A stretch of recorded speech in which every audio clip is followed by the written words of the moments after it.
Pertahanan Alekhine adalah pertahanan yang mengandalkan serangan balik. Dengan langkah pertama dari hitam, kuda F6 langsung menyerang pion E4 dan membiarkan putih mendorong pion E5 menyerang kuda.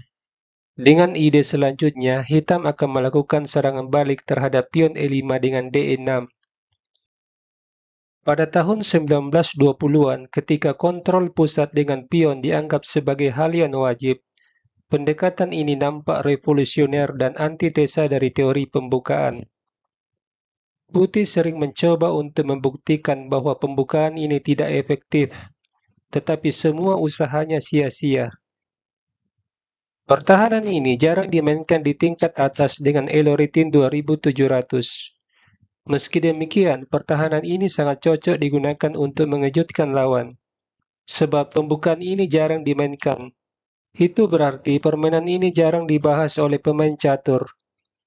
Dengan memainkan dan memahami pembukaan ini, kita bisa membuat lawan kesulitan dalam mengembalikan memori ingatannya terhadap variasi yang kemungkinan timbul dalam pembukaan. Jika Anda sebagai pemain putih ingin menghindari Alekhine defense, di langkah kedua kita bisa mengalihkan dengan kuda C3, melindungi pion sekaligus mengontrol petak D5 dari lompatan kuda. Pemain hitam biasanya merespon dengan pion E5. Dari sini, permainan bisa bertransposisi ke berbagai bentuk opening. Pada umumnya, pemain lebih menyukai langsung mengusir kuda, dan permainan memasuki teritori Alekhine defense. Langkah terbaik adalah kuda D5. Dari titik ini, putih memiliki 5 variasi yang kemungkinan terjadi. Pion D4, pion C4. Ini membuat permainan bisa memasuki variasi serangan 4 pion. Setelah hitam mengundurkan kudanya, pion D4, pion D6, kemudian pion F4. Variasi lain yang bisa dipilih kuda F3, gajah C4, dan ada pula variasi yang menarik, pion G3. Ini merupakan langkah favorit dari Grandmaster Lithuania, Eduard Rozentalis, dengan ide utama gajah fianchetto. Pada pertemuan kali ini, kita fokus pada variasi ketika putih menjalankan pion D4.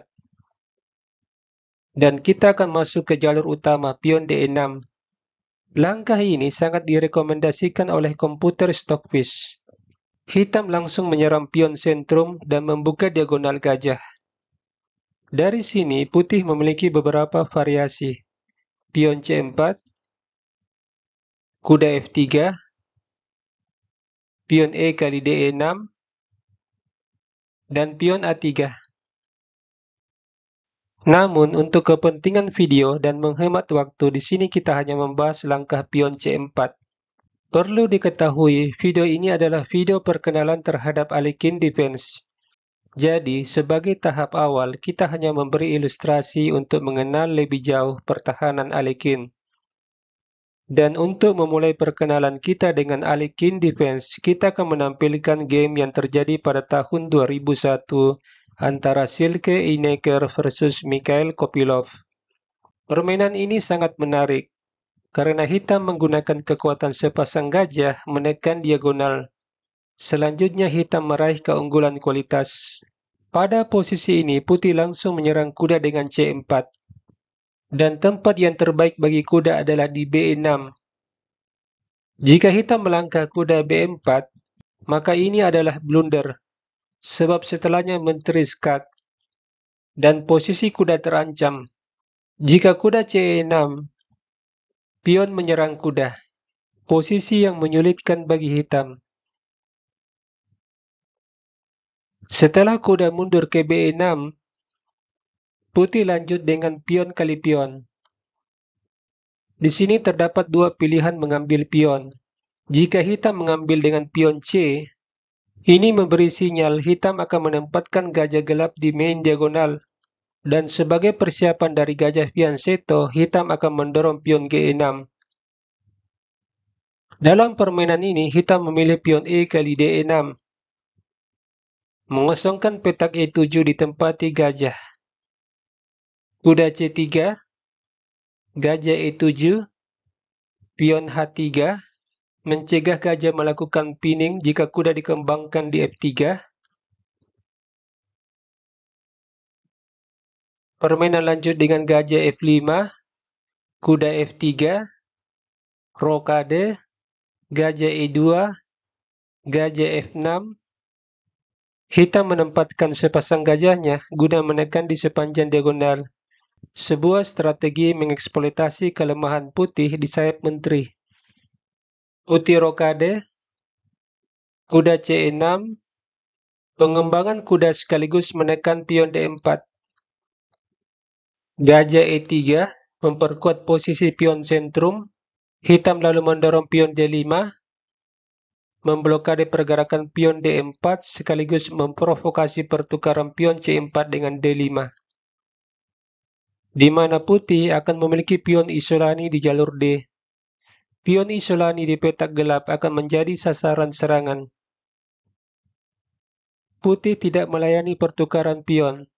Dia mendorong pion menyerang kuda. Lalu kuda melompat ke C4, menggoda putih menukar gajah dan kuda, dan putih mungkin senang melihat hitam memiliki pion susun. Dia lalu menukar kuda dengan gajah. Setelahnya menteri A4 menyerang pion, tapi gajah melindungi pion sambil menyerang benteng. Kemudian benteng menyerang gajah. Hitam mengalihkan benteng ke jalur terbuka. Pion D5. Putih bermaksud menyerang kuda, tapi ini memberi kesempatan gajah mengambil kuda. Sekarang pion D5 sudah tidak dilindungi oleh perwira putih. Putih tidak ingin kehilangan pion D5. Dia lantas mengambil kuda dengan pion. Selanjutnya pion menyerang menteri. Jika menteri mengambil pion B5, benteng menyerang menteri. Menteri kali pion, gajah kali menteri, benteng kali menteri, benteng kali benteng, pion kali gajah. Putih memiliki 3 pion susun di jalur C. Kita kembali. Pada posisi ini, menteri tidak mengambil pion B5, tapi melakukan N-pasan. Pion A kali B membuka jalur bagi benteng menyerang menteri. Putih lalu menukar benteng dan gajah. Menteri kali benteng, menteri diadu, gajah kali pion, menciptakan pion bebas di jalur C. Menteri ditukar, pion kali menteri, lalu benteng menyerang pion bebas. Kemudian benteng hitam juga menyerang pion putih di C6. Benteng menyerang gajah. Gajah balik menyerang benteng. Benteng kali pion. Pertukaran gajah. Benteng kali pion C6. Hitam melakukan penyederhanaan dengan keunggulan jumlah benteng. Putih melangkah benteng D7. Benteng C2. Kuda G5. Menambah tekanan terhadap pion F7. Pion mengusir kuda. Kuda kali pion. Lalu benteng kali pion. Menambah tekanan di baris kedua dengan ancaman pion G2. Sampai di sini putih tidak melanjutkan permainan. Jika putih ingin menyelamatkan pion dengan G4, maka dia akan kena skakmat dengan benteng A1. Benteng menutup, benteng kali benteng.